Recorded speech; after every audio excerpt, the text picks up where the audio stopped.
It's the first part of May. There's a lot of things going on down here in the 10,000 Islands as far as the fishing goes. There's snook on the beach, there's snook in the creeks, there's snook in a lot of places. There's trout on the outside, trout on the inside, there's tarpon around, there's redfish. There's a lot of possible scenarios that we may be able to target. This show is basically, we're just going fishing. We're in Marco Island, Florida, just a little north of where I hang out with my friend John Campbell. And John, you've been a Ranger pro, literally a professional angler for quite a while. And I actually knew about you long before I ever met you, because you're a bit of a legend up there in the walleye world. And then when I found out that you wintered down here in Marco Island, I said, dude, we're gonna have to go fishing one day. Yeah. I've been looking forward to it. So we'll get a bunch of them today, hopefully. So John's a pretty versatile angler, obviously. If he can fish for walleyes and smallmouth and largemouth, and then come down here, jump in a salt boat, and go catch tarpon, snook, redfish, trout, yada, yada, yada. Pretty good skill set. Yeah, it's a lot of fun down here. You know, I enjoy both locations. Hard to beat the big fish down here for sure. You know what I don't understand though is, why do you back up to catch a walleye? See, we don't do that for tarpon very often. Oh yeah, back troll? Yeah. Well, it is a little backward up there. There you go. That's the way they want them. We're gonna have fun. Y'all stay tuned. It's gonna be a blast. Marco Island. I don't know what you've heard about Marco Island, but there's a lot of tall buildings. I'm used to Chokoloskee. Not a lot of tall anything except trees. Marco is kind of that last bastion of civilization before you get to the 10,000 Islands in the Everglades. And it's a pretty cool place. In some regards, it's old Florida. Now there's some condominiums and tall high-rise hotels, but then there's some old Florida bed and breakfasts and motels as well, and some really quaint restaurants. So there's a little bit for everybody. It's a great family destination. I know it's high on a lot of people's lists as far as going to the beaches and things of that nature. Now, we're going to expose some techniques that you may not be privy to. We're going to do some skipping techniques, some flipping and pitching techniques, regular casting, all on artificial. And I think you're going to see that it's quite a mixed bag that we come up with. Little mud right there. There he is. There we go, a little snook. Little snooker.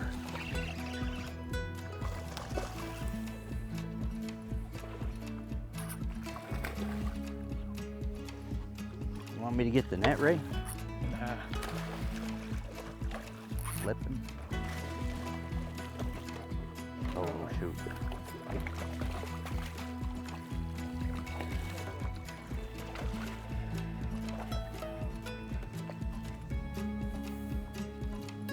There you go.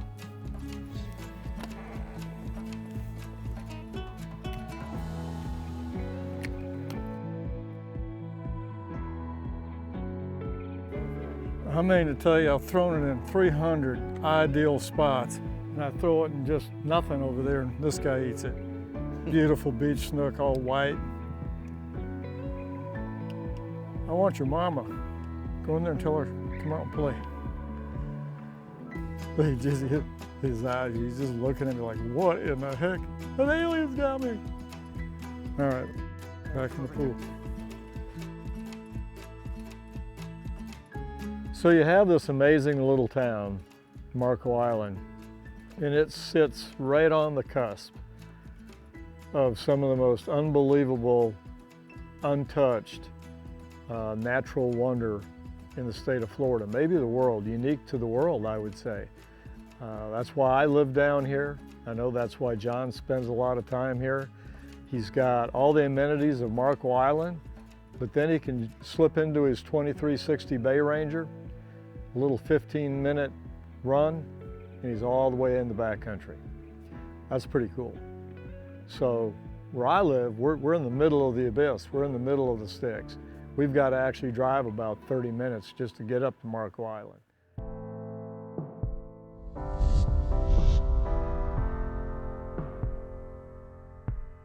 The Gypsy Angler with Ray Van Horn is brought to you by Ranger Boats, still building legends one at a time.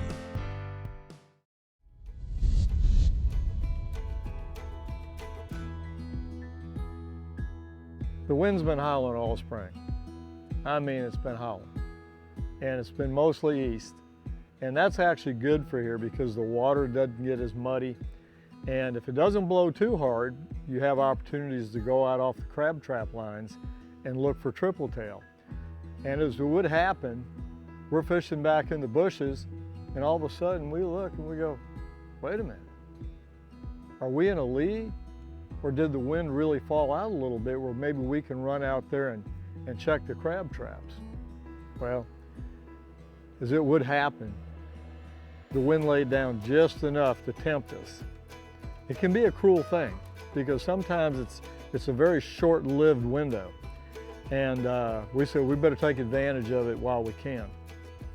So we're running along, and all of a sudden there she is. And it's not a giant triple tail, but it's a good one.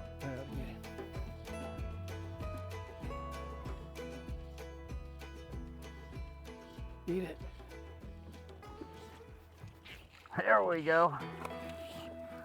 Got him, baby. Yeah. There, I'm on the reel. He just got spunky monkey. We're good, John. Trying to head back. That's a nice one. Not bad, buddy. Yeah. Good cast, right there. These guys got incredible power for their size. Yeah, well, they're pizza pans with fins.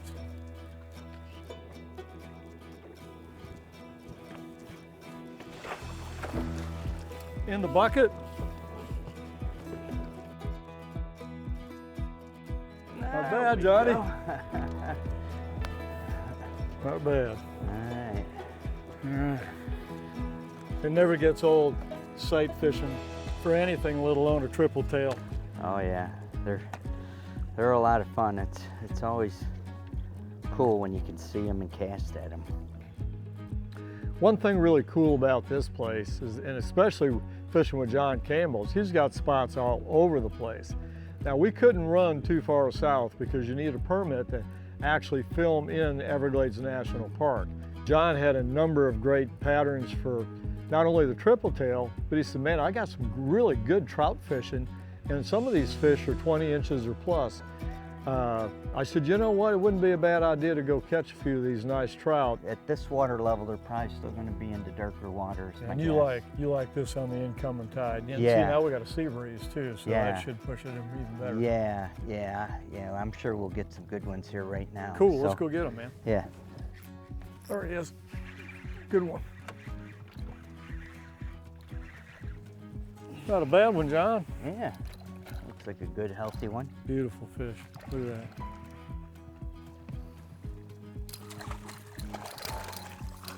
that. Nice. There you go. The old deadly combo gets another one. That guy might go 21. He's a good one. I'll tell you what. That's a beautiful fish. There. Go ahead and put him back in the pond. Now, depending on how deep it is and how you want to catch them, there's a number of patterns, a number of different lures that you can use to catch these fish. Now, John is an excellent jig fisherman. That comes from his walleye background, I think. And I like catching trout on a jig, but I'll tell you something that's really, really effective. And it's really fun for the family and for kids. And I'm just a big kid. I like throwing a popping cork with a DOA shrimp. And that thing causes a ruckus. And if there's a big trout around, they're very, very curious, and they come looking. And I don't know what it is about those big cup-faced poppers, but you go plooch, plooch, and that shrimp rises up and then falls. And if there's a trout around, let me tell you something, they slam that thing. The Gypsy Angler with Ray Van Horn is brought to you by Mercury Marine. Go boldly.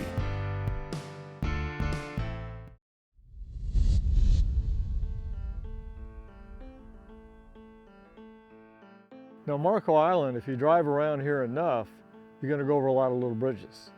And there is a canal system here that is amazing. You pull it up on Google Earth and there's all kinds of little canal fingers all through the island.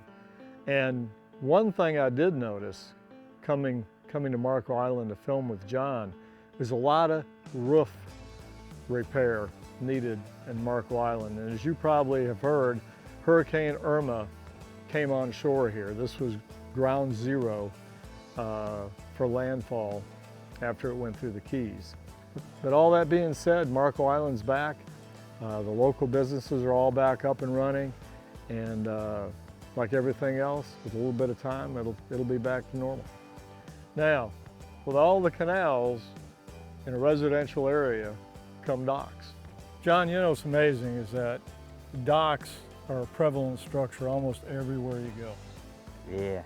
And whether it's freshwater, saltwater, you know, there's not a lake in America that a bass fisherman hasn't looked at a dock as being prime structure. And the same thing, I mean, bass and snook are very similar in where they like to hang out. And Marco's unique because it's got so many canals, so many houses on the water that, you know, you could fish the docks every day for a month and you probably couldn't hit them all. Yeah. I like skipping lures underneath docks, and in this particular case, we're skipping a topwater bait that DOA makes. It's called a PT7, the letter P, the letter T, number 7. And this little thing skips way back up underneath there, and it was pretty effective.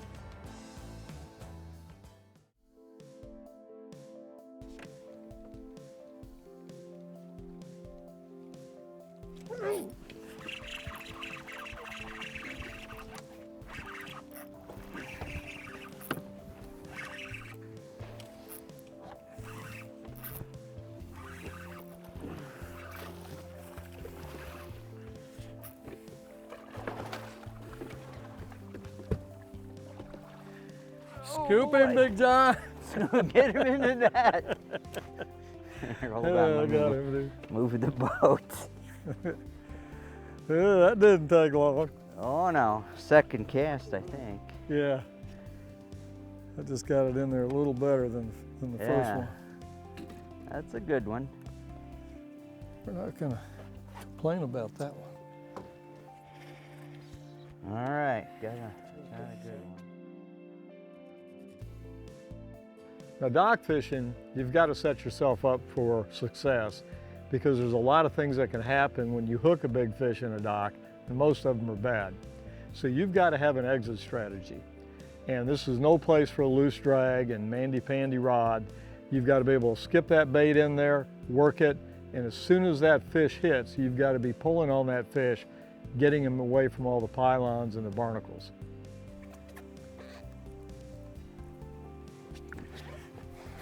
Okay. Thank you, Mr. Snooky Man. I know you can go ahead and bite down on my thumb if you like.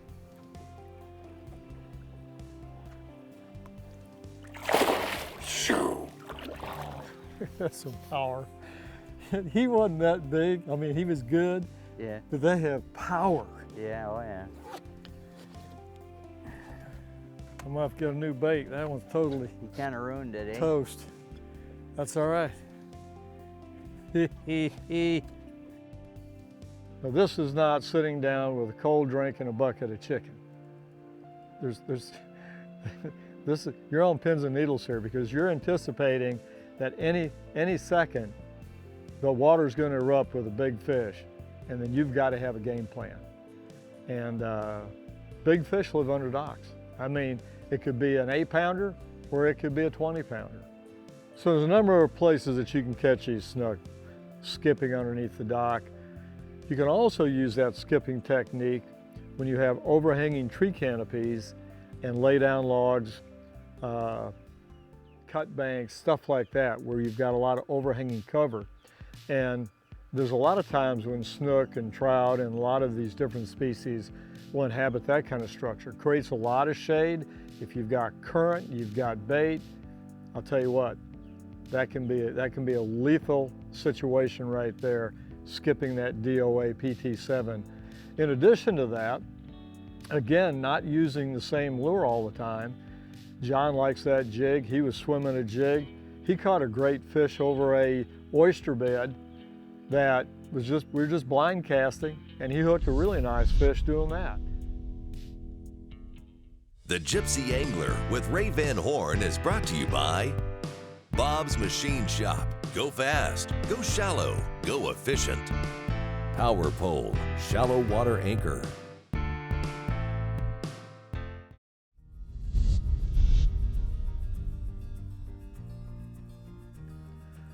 One thing really cool about this Marco Island area and the 10,000 Islands, there's a lot of really cool creeks. And John put us in this one creek, and I mean, when we idled up to it, I go, oh my God, look at this thing. Deep hard edges, cut banks, overhanging trees, trees in the water, oyster bars, all that combined, current, and then there's little rain bait everywhere, there's finger mullet, and I'm sitting there going, this could be really a cool place.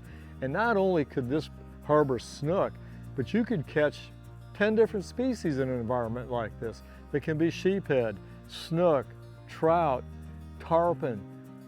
Oh, by the way, Goliath grouper hang out in these spots too. I got him. Oh yeah. That's the one I wanted right there.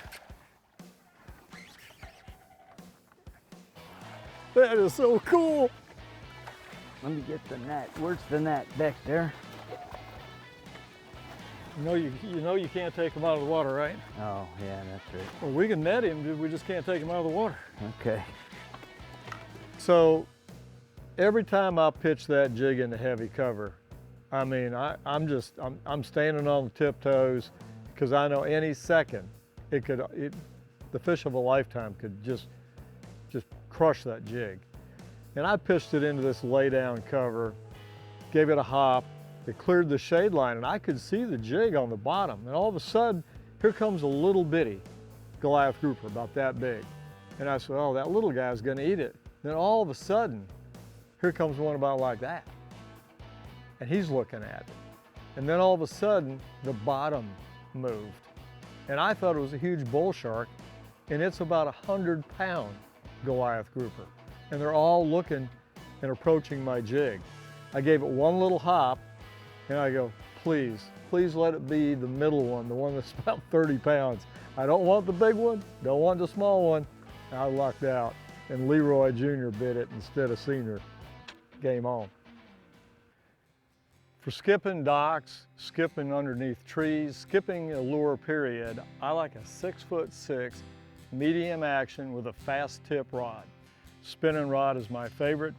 Professional bass guys like skipping with a bait caster, but for me and most of my friends, we like spinning gear. And basically what we've got here is 6'6", medium action, fast tip so you can deliver this bait, 20-pound Cortland braid. And I really like this color, this bronze color. It's I don't know, it's my favorite color when it comes to braid. And tied to that with an FG or a GT now, whichever you want to go. Some people like FG, some people like GT. Basically the alphabet knot, tied to 50-pound monofilament leader, about 2 feet, monofilament, because this is a topwater bait. Monofilament floats. You use fluorocarbon, it's not going to act the same. Little 2500 series spinning reel, very light combo. You can fish this thing all day long. It won't wear you out. Okay, guys. Oh, big snook. Big snook. Hit that mode button real quick. Okay, go ahead. You better tighten up on him. Well, I'll tell you one thing. John's a pretty good angler and he knows how to fight a fish.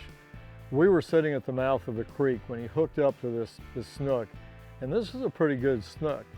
And he peeled drag on a number of occasions, and of course he's heading to the junk. And John played him really nice, kept that rod low, pulling hard in the opposite direction that fish is swimming. And luckily we we got him turned before he ever got to that heavy cover. Okay, here he is.